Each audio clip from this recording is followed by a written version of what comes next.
Você já se sentiu observado como se alguém estivesse vasculhando sua alma sem dizer uma palavra? Você está prestes a entrar em um território perigoso, em um canto cheio de superstições e mistérios ancestrais. Um mundo onde olhares podem ser mais perigosos do que palavras. Estamos falando do mal-olhado, um conceito que cruza a linha entre o sobrenatural e o mundano. O que é exatamente? É a crença de que contemplar o simples olhar de uma pessoa pode causar danos, e não estamos falando de olhares inocentes aqui. Estamos falando de olhares cheios de malícia, ganância e, acima de tudo, inveja. O mal-olhado é como um caleidoscópio escuro que pode afetar todos os aspectos da sua vida.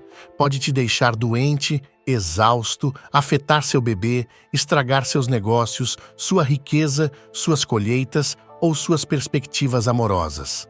O mal-olhado é um compêndio fascinante de tradições, crenças, práticas e símbolos que abrangem o mundo e estão interligados com várias religiões.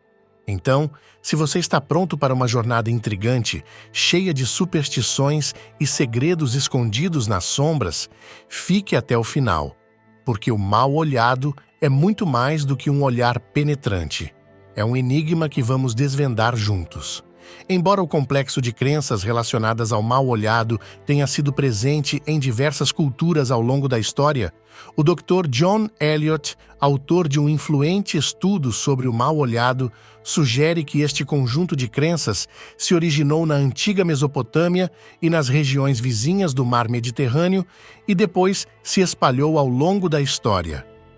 Para que todos possam compreender melhor este fenômeno, é crucial explorar as suas raízes nesta região. As evidências mais antigas de crenças no mal-olhado vêm das antigas fórmulas de proteção sumérias e acadianas. Esses textos incluem orações destinadas a neutralizar o efeito do mal-olhado, bem como instruções sobre como fazer substâncias ou objetos capazes de repelir. Alguns desses escritos datam do ano 2500 a.C., o que significa que o complexo de crenças relacionadas ao mal-olhado tem aproximadamente 5.000 anos. Embora seja provavelmente ainda mais antigo, esses textos oferecem várias estratégias para lidar com o mal-olhado. Alguns sugerem tomar um gole de cerveja, outros aconselham esfregar com pão ou prescrever o uso de óleo de zimbro. Um deles, datando do século XIX a.C., descreve a ameaça do mal-olhado como uma entidade que se espalha como uma rede, prendendo suas vítimas, até mesmo os bebês. Essa tradição de conceituar o mal-olhado como uma ameaça persiste ao longo dos séculos, afetando especialmente os mais vulneráveis. Na Grécia Antiga, eles usaram a palavra bascânia para descrever o ato de infligir o mal-olhado, embora muitas vezes seja traduzido livremente como feitiço ou aflição do mal-olhado. Esses termos começaram a aparecer na literatura grega por volta do século V a.C., com menções em obras de Aristófanes e Platão, entre outros. Tanto na filosofia grega e romana, o mal-olhado estava intimamente relacionado com a inveja. Na verdade, a palavra latina para inveja está etimologicamente ligada à palavra que significa olhar. Um antigo filósofo grego, Plutarco, afirmou que alguém poderia até ser vítima do mal-olhado por acidente e contou a história de um homem bonito que contemplou o reflexo de um rio e ficou tão impressionado com sua própria aparência que adoeceu, perdendo a beleza junto com a saúde. Através dessas histórias, vislumbramos como a crença no mal do olho na Grécia e Roma antigas baseava-se em conceitos antigos sobre a função da visão. Hoje, no século XXI, entendemos em termos gerais como funciona a nossa visão. A luz entra pela pupila e, graças à córnea e ao cristalino, ela foca na retina, onde é transformada em sinais elétricos que o nosso nervo óptico envia ao nosso cérebro, seguindo uma teoria de intromissão. Esta teoria sustenta que a visão é o resultado da luz que entra no olho. No entanto, na Grécia e Roma antigas, eles tinham uma perspectiva diferente, chamada teoria da missão extrasensorial.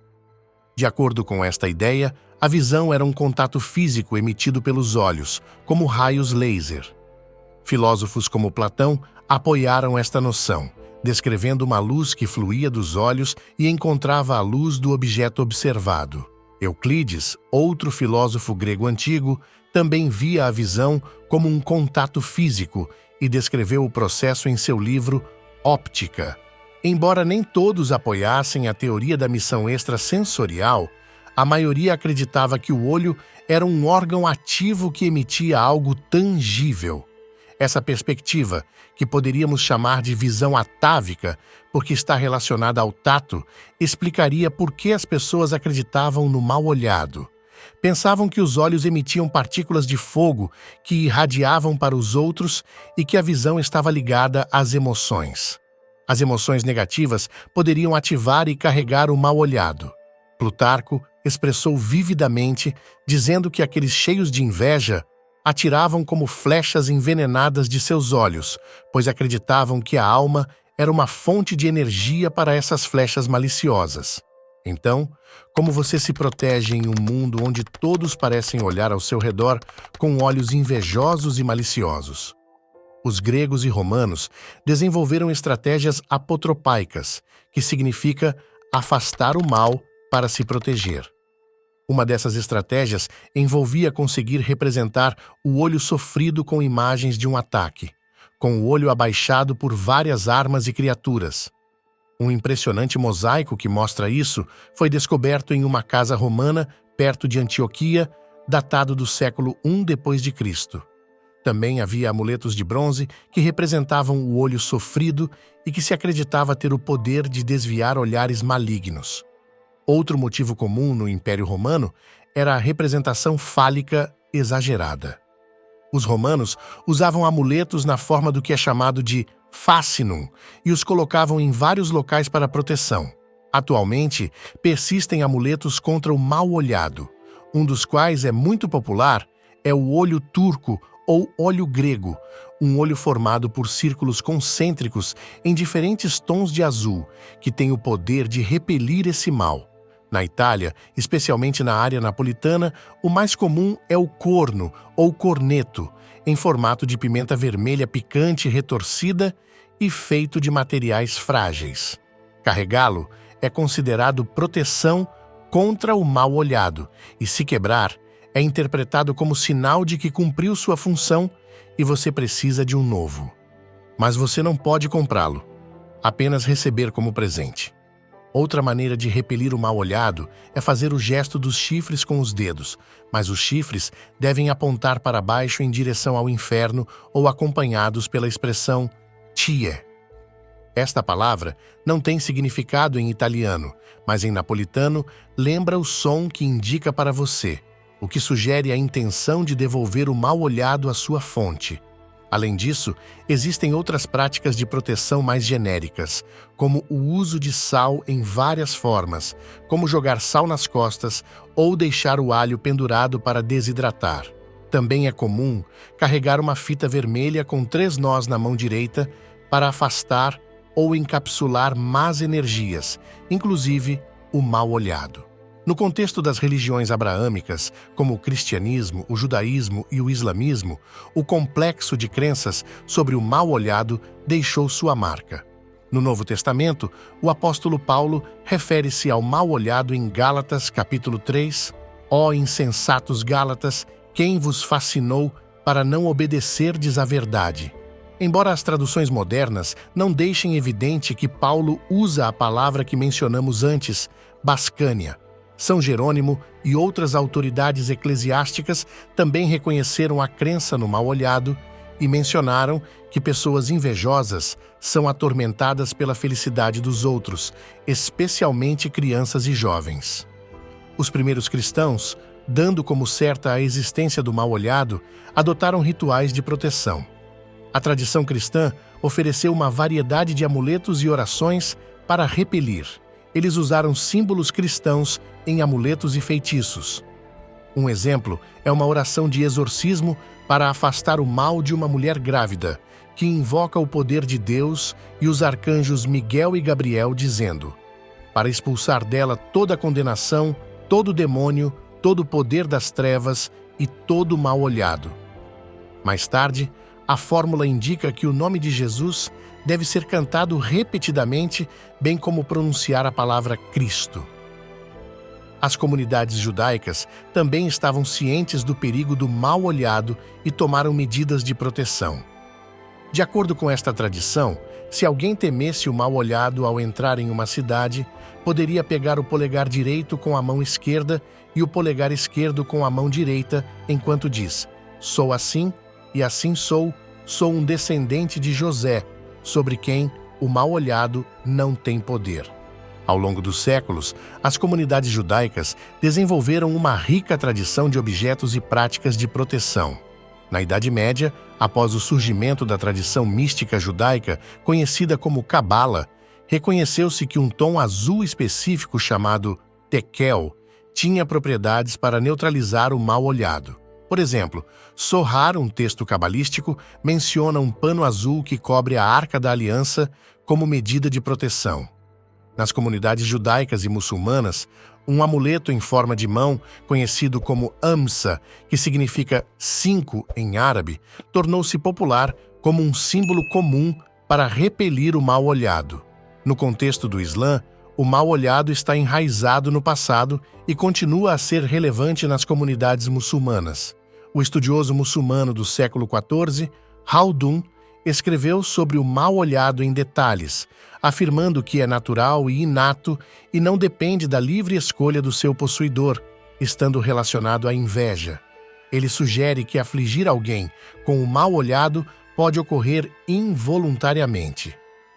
Hoje em dia, em muitas comunidades muçulmanas, é comum acompanhar o louvor com a frase Mashallah, que significa "o que Deus quer".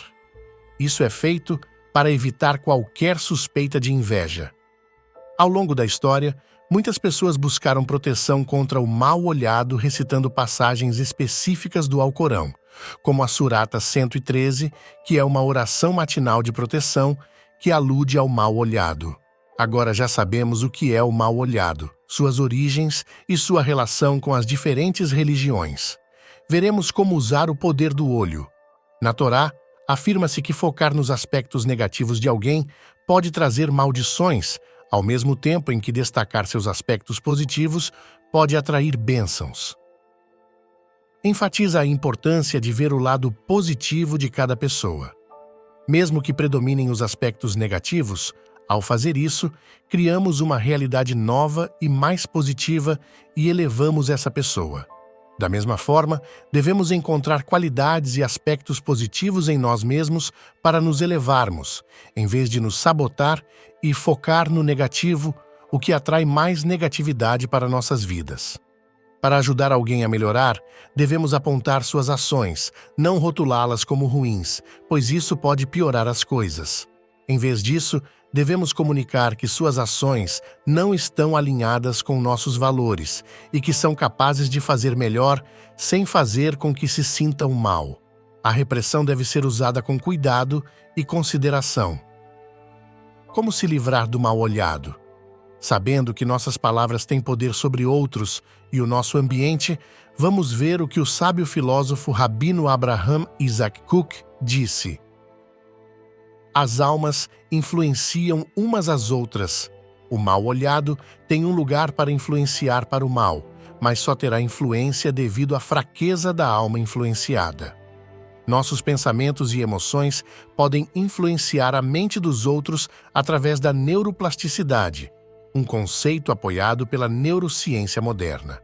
Essa influência pode ser positiva ou negativa e pode alterar a maneira como alguém pensa e sente. Se concentrarmos nossas energias vitais neste processo, podemos mudar a neuroplasticidade de outras pessoas, mesmo sem comunicar explicitamente nossos pensamentos. Isso está relacionado à ideia que vimos anteriormente de bênçãos e maldições, que uma pessoa que cultivou uma forte energia interna pode afetar outros com suas palavras ou pensamentos. Portanto, é importante cultivar uma identidade mais ampla e uma mentalidade inclusiva. Através da meditação e do desenvolvimento pessoal, podemos alcançar um estado de consciência que nos protege das influências externas e permite-nos tomar decisões conscientes sobre nossa identidade e comportamento. Ser consciente significa estar conectado a uma dimensão mais profunda da inteligência que vai além da mente, o que nos dá a capacidade de resistir a influências negativas. O mal-olhado está relacionado à fraqueza da alma influenciada pela opinião dos outros. Pessoas com alma fraca não têm autoconfiança e tomam decisões com base no que os outros pensam, em vez de usarem seu próprio julgamento. Na era das redes sociais como TikTok e Instagram, onde a busca por aprovação e atenção é constante, a influência das opiniões externas é muito poderosa. Isso enfraquece nossa força interior e nos expõe a influências negativas. Atender às expectativas dos outros prejudica a nossa autoestima. Em vez de dependermos das redes sociais, precisamos de tempo para nos conhecermos e conectarmos com o nosso próprio ser para encontrar a nossa autêntica identidade e caminho. É importante realçar a importância de cultivar a nossa força interior, deixando de nos preocupar com a opinião dos outros e evitando viver uma vida orientada para a aprovação externa.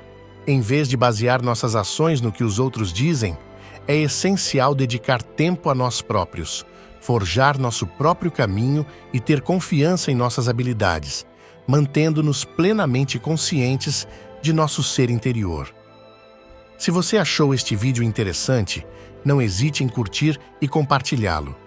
Você conhece algum outro método para afastar o mal-olhado? Conte-nos nos comentários. Inscreva-se em nosso canal e ative as notificações. Obrigado por assistir e até a próxima!